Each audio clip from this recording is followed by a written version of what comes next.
de histórico aqui nos Estados Unidos, né? 30 de maio vai ficar para sempre, livros de história, todos os clichês possíveis, marcado como o dia em que, pela primeira vez, um ex-presidente dos Estados Unidos foi condenado criminalmente, né? Donald Trump foi condenado não por um, mas por 34 crimes pelo júri de 12 pessoas, 7 homens, 5 mulheres. Cada uma dessas condenações precisavam ser unânimes, o que significa que os 12 jurados condenaram Trump em cada uma das 34 acusações de forma unânime. Todos estavam de acordo com a acusação de que Donald Trump cometeu um crime ao falsificar documentos oficiais, ao falsificar documentos financeiros para esconder um pagamento de suborno feito a uma ex-atriz pornô. O pagamento de suborno em si não é crime. O crime foi falsificar os documentos, com o intuito de influenciar a eleição de 2016 e não permitir que o eleitorado tivesse acesso completo ao a quem era Donald Trump antes dessa eleição.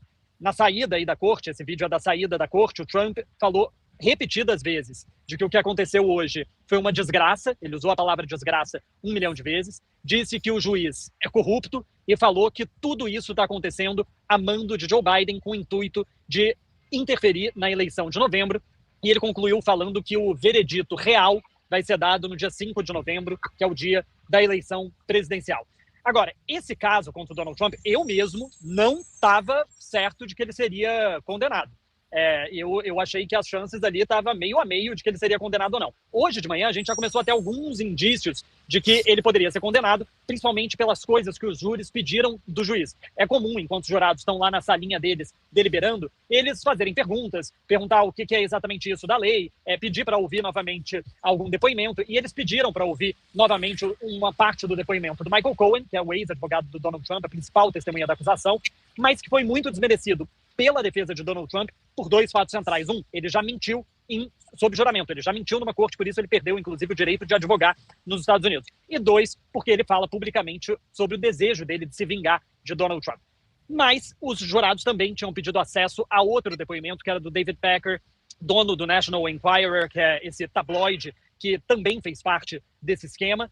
Isso indicou que, de certa forma, os jurados estavam interessados não só, não era um caso todo baseado nessa delação do Michael Cohen, mas também nas outras evidências apresentadas pela acusação.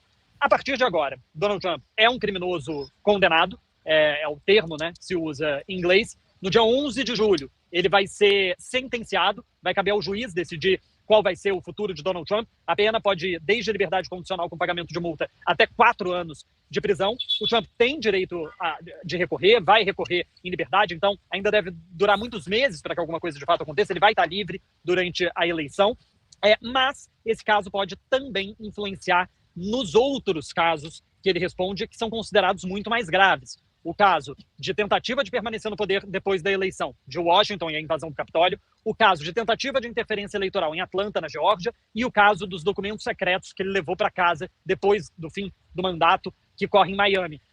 Por que esse caso pode afetar todos eles? Porque a partir de agora, Donald Trump não é mais réu primário. Ele tem um histórico criminal. Isso significa que se ele for condenado em Washington, se ele for condenado em Atlanta e se ele for condenado em Miami, ele vai ter uma pena mais dura, diferentemente da pena que ele vai ter aqui em Nova York, que vai levar em consideração a idade dele, o fato dele ser réu primário agora, mas hoje mais cedo, né, eu tô fazendo um programa com o Brian, toda quinta-feira, 2 da tarde, inclusive, gente, assistam, sobre a eleição americana. Hoje o tema foi exatamente esse caso, e teve um comentário de uma das nossas telenautas que disse: meu Deus, parece até Al Capone de tanto crime.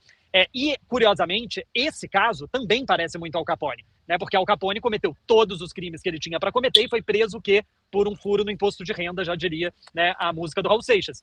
Esse caso de Nova York é o furo no imposto de renda de Donald Trump. É um caso considerado menor, é uma história que muita gente não consegue entender, essa falsificação de documentos para esconder o suborno, feito por um ex-atriz pornô, algo que um professor, inclusive, que eu entrevistei, falou: não tem nada de novidade nesse caso, né? Homens ricos fazem isso e fazem isso com frequência. Mas, apesar de ser um caso pequeno, é o primeiro que eles conseguem pegar Donald Trump. Eu acredito que o primeiro de muitos. Claro, se ele não for eleito em novembro, como ele disse, e isso é verdade, o veredito real vai acontecer nas urnas no dia 5 de novembro, e aí, se ele for eleito presidente, pode ser que tudo isso vire pizza. O argumento do Donald Trump é que esse processo, assim como todos os outros que ele responde, é tudo uma grande fraude arquitetada pela Casa Branca, por Joe Biden. Aí, às vezes, ele fala que é por Joe Biden, às vezes ele fala que é pelas pessoas que estão por detrás do Joe Biden, porque o Joe Biden não tem mais capacidade cognitiva para isso. Cada hora ele usa uma versão, né, de que é tudo uma armação contra ele. Para você ter uma ideia, ontem, ao sair da corte, ele chegou a se comparar com Madre Teresa de Calcutá. Disse que nem Madre Teresa de Calcutá conseguiria se defender dessas acusações, porque é tudo fraudulento, está tudo comprado, o juiz é corrupto, e por aí vai, como se ele, claro, fosse exatamente um santo, né? Mas, enfim, essa é a versão dele, é a versão que ele vai repetir continuamente, não só sobre esse caso, como dos outros que, digo, tem muito mais embasamento e provas que são muito mais claras para todo mundo. Seja uma ligação, tem ele gravado falando com o secretário de Estado da Geórgia pedindo para ele achar 11 mil votos, seja a invasão do Capitólio, né, todo mundo viu, aconteceu, apesar de que meia dúzia de malucos no Twitter aí da extrema-direita, fãs de teoria da conspiração, já dizem que não aconteceu, né, que foi tudo televisionado, ensaiado, e também os documentos em Miami que estavam lá, né? Eram caixas e caixas de documentos sigilosos que estavam na casa dele, na Flórida. Então, esses casos que são ainda mais evidentes, eu acho que ele vai ter bastante dificuldade. Mas, repito, é muito importante para que ele de fato seja julgado e seja condenado nesses casos que ele não se torne presidente. Porque se ele se tornar presidente, tudo isso vai morrer, tende a morrer e não vai dar em nada. Eu acredito que agora a eleição americana ela volta a se complicar num outro campo, porque existe, segundo as pesquisas, uma parcela do eleitorado do Trump que vai usar isso como desculpa para não votar nele, porque tem alguns valores ainda que podem ser resgatados de questões éticas, questões até mesmo morais e religiosas. Algumas pesquisas falam que até 10% do eleitorado dele ficaria muito, digamos, incomodado em ter que votar em alguém com uma lista de condenações como essa. Ocorre que do outro lado, do lado democrata, está havendo uma erosão de votos democratas em função do titubeio do governo Biden em relação ao que está acontecendo na Palestina. Isso está tirando muitos votos progressistas e isso existe, eu acho que o Pedro pode falar melhor que a gente, uma ameaça de uma parcela do eleitorado democrata não comparecer à eleição, para não compactuar com esse tipo de atitude passiva, ou nem passiva, né, de apoio explícito ao que está acontecendo hoje na faixa de Gaza.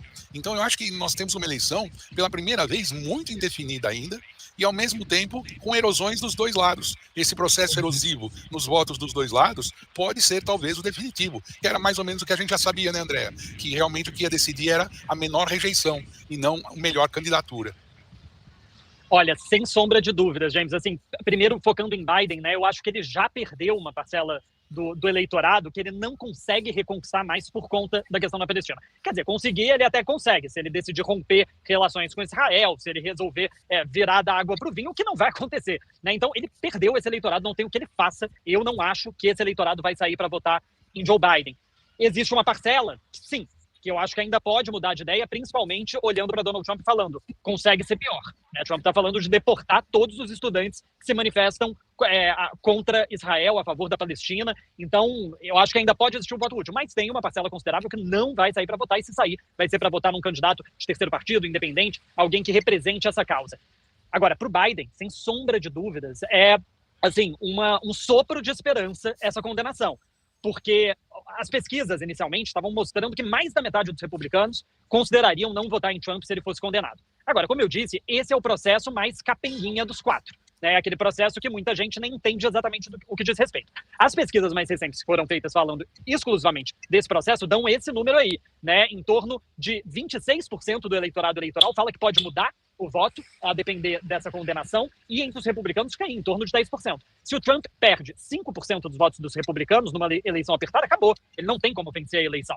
Então, é algo que para o Biden dar um sopro de esperança, porque apesar dele ter perdido esse eleitorado, o Trump também vai perder parte do eleitorado. Vale a gente lembrar que até o final, quando a Nikki Haley, né, candidata nas prévias republicanas, ainda estava na disputa, quando já era nítido que ela ia perder, ela ainda estava recebendo 15%, 16% dos votos nos estados, e esse é um eleitorado que visivelmente estava votando na Nikki Haley não porque achava que ela ia ganhar, era um voto de protesto contra Trump ser o candidato do partido. E esse eleitorado pode sim ficar muito... pode não votar no Biden, mas pode ficar muito tentado a não votar, a ficar em casa. E aí nessa batalha, nessa forma de eleição, né, que existe aqui nos Estados Unidos, onde o voto não é obrigatório, o que importa é você vencer 50% mais um nos estados e nos estados-chave.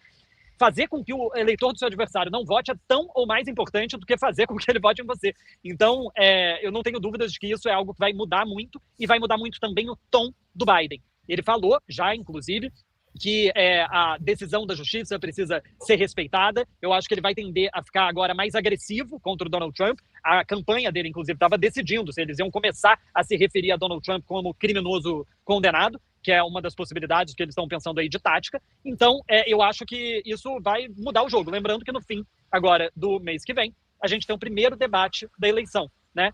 2 semanas antes do veredito. Então, isso vai ser muito falado, muito lembrado. O veredito, inclusive, o sentenciamento vai acontecer também 1 semana antes da convenção do Partido Republicano, que vai nomear oficialmente o Donald Trump. Ele já tinha falado que no início de julho ele anunciaria o candidato a vice. Tudo isso vai ficar um pouco abalado pela notícia de qual vai ser a pena que ele vai ter que cumprir. Então, eu não tenho dúvidas que lá em Delaware, hoje, o Biden deve estar comemorando, coisa que ele não faz com muita frequência.